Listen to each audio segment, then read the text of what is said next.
What's up, guys? Wow, it feels weird. I'm not recording at my desk. But nevertheless, we are back. I may be traveling right now, but I'm not going to let that interrupt our SMAUGUST. Plus, it's not like I'm anywhere super exciting. I'm currently sitting at my mom's dining room table with my computer cables threatening to trip up one of the 3 dogs currently living here. But enough about that. I want to get on to the dragons, and I'm sure you guys do too. If you're just joining us now, you're probably very confused. But fret not, I explain all of SMAUGUST and its many intricacies in the last video from this series, so go check that out if you haven't already. Alright guys, let's jump into it, the next week of dragon designs for SMAUGUST 2020. Enjoy! So, now I know what you're thinking. Diver and Navy? That's a little repetitive, isn't it? Well, yeah, you're not wrong, but also, I really like the idea of dragons with designs based off of marine animals, so when I made this prompt list, I left myself some opportunities to do multiples. Of course, Diver doesn't have to refer to anything nautical, as other artists following my prompt list have shown, but me, of course, I went for the shark dragon. Like, alright, this might just be me, but I love the shape of shark heads. The angle of the jaw, the size of the nose relative to the eyes, and there's just so much you can do with it. Truth be told, I probably could have gotten a little bit more creative with mine, but I was careful trying not to make it look too much like Garchomp. Instead, the character ended up looking kind of elderly, which gave me a good idea that led into a bit of her lore.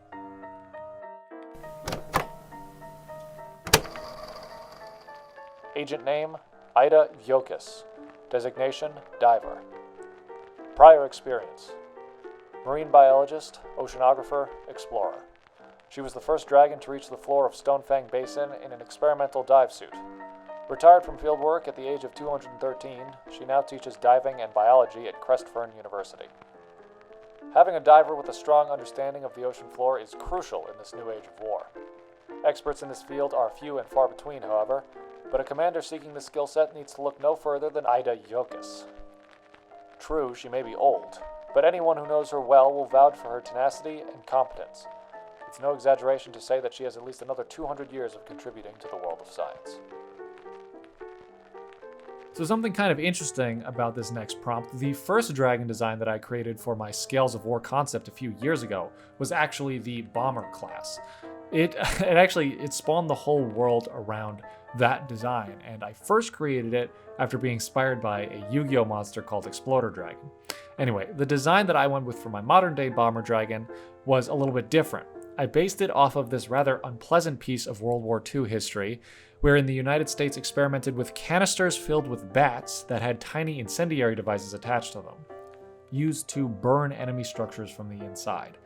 It's pretty horrible, I know, but to honor these unwilling flying soldiers, I gave my dragons very bat-like features. This, of course, made it hard for me to give them bomber jackets, another feature I really wanted to include for the bomber prompt. But the personality I created for them actually made more sense without the jackets. They're too cool for coats.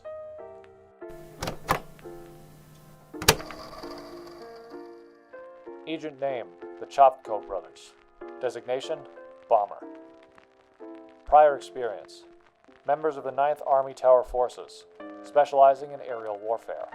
Their affinity for destruction had General Shulks assign them to the bombing squadron. They were dishonorably discharged after using unused Allied bunkers for target practice. Every commander needs a little crazy on their side. Better to fight with it than against it. The brothers Chofko, however, may be more trouble than they're worth. Where they came from is a mystery, and how General Shulk saw anything in them other than malicious delinquency is an even bigger one. Who knows, perhaps there is a method to their madness. Just wear a helmet. So August 10th is actually my birthday, but of course I forgot this when making my prompt list. So unlike last year, when a stranger unintentionally gave me a very appropriate prompt for my birthday, I ended up sticking myself this year with one of the more abstract ones. Although I realized pretty quickly how I could make my design more self-indulgent, and it was kind of surface level. I like dragons, I like gorillas, bam, a gorilla dragon. Well, you get it. Disappointingly, I was actually a little unhappy with how he came out. I felt like I should have spent more time on it. But I had fun writing a story.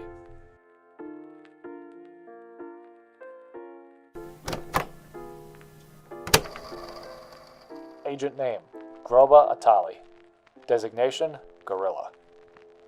Prior experience: freedom fighter from the Tornburn jungles, led an army of rebels to victory in overthrowing their imperialist overlords during the War of Tornburn. Turned mercenary after the war, worked for several high-profile clients. No cause inspires greatness in a dragon like the fight for his own freedom. Atali, underneath his gruesome, intimidating exterior, has a heart of pure gold. He will and has put his life on the line for a friend, and his reputation as a charismatic leader precedes him. This aside, on the battlefield he's one with the wild, utilizing a sophisticated understanding of nature to stage intricate attacks on unsuspecting enemies. I won't lie to you guys, I can't not think of TF2 when I'm designing these characters. I mean, yeah, I'm deviating a lot from those designs purely for the fact that my characters are all dragons, but I think anyone who's played even a little bit of Team Fortress will be able to recognize when I borrow from that game. Day 11's Torch Dragon is certainly no exception, and I'm ready for the comments that say, oh wow, that's the Pyro but a dragon, lol. I get it, you're not wrong. I tried to mix it up some so that she wasn't exactly like the Pyro. A white mask, a large overcoat rather than a one-piece jumpsuit, and my favorite addition, a flamethrower attached to her mask that sprayed her own fire breath. This little touch gave me the perfect backstory to explain her invention.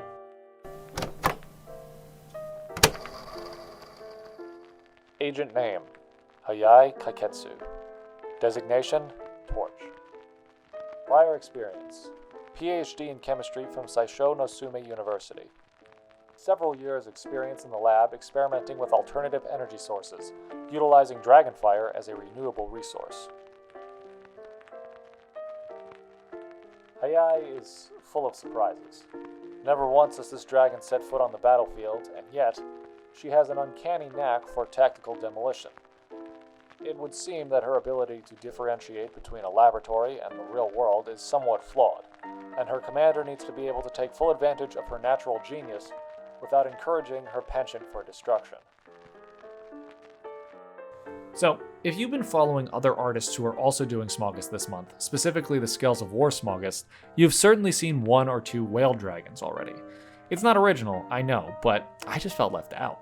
Like I said, I love the idea of dragons, the designs of which are based off of marine animals. And I know what you're thinking. Day 12's prompt was air. What about that screams marine animal to you? I don't know. Whales kind of look like zeppelins. Zeppelins were kind of used in early 20th century warfare. Whales are cool, blimps are cool, dragons are cool. Let's make this work. Maybe I did get too self-indulgent, but I don't care. I'm really happy with her, and I'm happy with the story I wrote for her. Hopefully you all are too. Agent name: Bailey Barbeau. Designation: Air. Previous experience: ran aerial convoy routes for the Tower Forces during the Wool Wars. Her unique body shape limited her options for a career after the war ended. Wound up getting hired by pro sports teams to fly over stadiums. Barbeau's story is somewhat of a sad one. As a child, her immense size ostracized her from most of her friends and even her family. She joined the military at a young age, seeing no other practical application for herself. After the war was over, she felt without a purpose and returned to a world of ridicule. Her commander must be sensitive of her situation and appreciate her for more than just her utility. Okay, remember what I said about the Day 11 prompt? All that stuff about TF2? Well, just copy and paste that right here, because I did it again, but less subtly. Day 13's dragon, Tank, is pretty much just a dragon version of the Heavy. Not that that's not cool, and not that I don't want cosmetics to be added to TF2 that would turn Heavy into this character, but, like, yeah, it's not super original. But hell, I like it. It was fun to draw, and you know what? That's what's really important.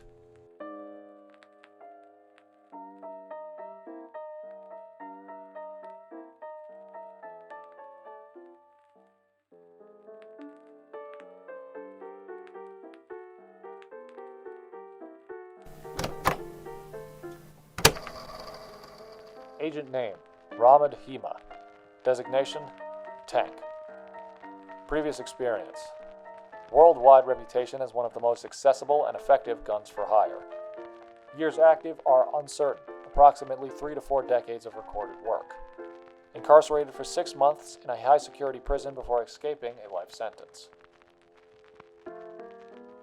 Many dragons look at Ramond Hima and assume that he's a bad guy.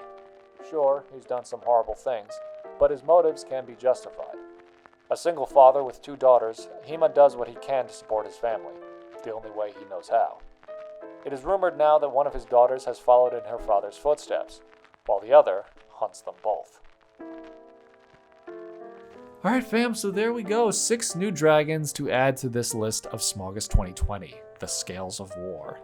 Which one was your favorite this week? I think mine was probably day 12, Air, or maybe day 11, Torch. Enjoy some of the other amazing Scales of War designs from the other artists following my list. Tag your work on social media with hashtag Scales of War for a chance to get your art featured in the next video. Alright guys, thanks for watching, enjoy your summer responsibly, and I'll see you all in the next video. Peace.